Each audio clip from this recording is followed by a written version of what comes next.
Isa na namang bahay na ginawang resto ang binisita ng Midnight Express at ang bida ngayong gabi. Ano to? Beef caldereta. Oo nga. At Igan, mas katakam-takam daw ang kalderetang yan dahil sa sangkap na iba't ibang uri ng keso. Yan ang papasarap dyan. Yan, narito na po ang Midnight Express ni Mikel Daes. Old houses turned restaurants ang tampok natin ngayong linggo. At ngayong gabi, nandito tayo sa Antojos Restaurante sa May San Juan. And of course, I'm with the chef/owner, Anton Amoncio. Magkaedad lang yata kami. Yes. Tara, pumasok tayo.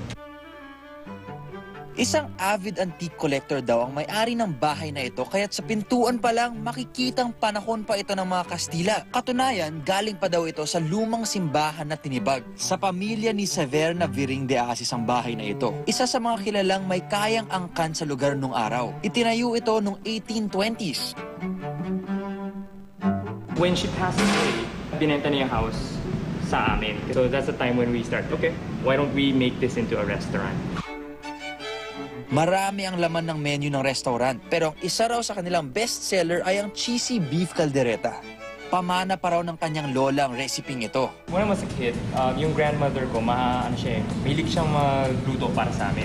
Isa sa mga niluluto niya sa amin, itong recipe ko ng caldereta. Na niligyan ko lang ng twist, na modern twist. So cheese is from you, pero yung sauce galing dun sa lola mo. Yes. Medyo, yun. Pero gusto ko kasi yung... Karne pa lang panalo na kasi. Anong klaseng cheese yun sa ibabaw? I mean, use of cheddar. So hindi lang one kind of cheese to, no? Hindi lang. Halo-halo.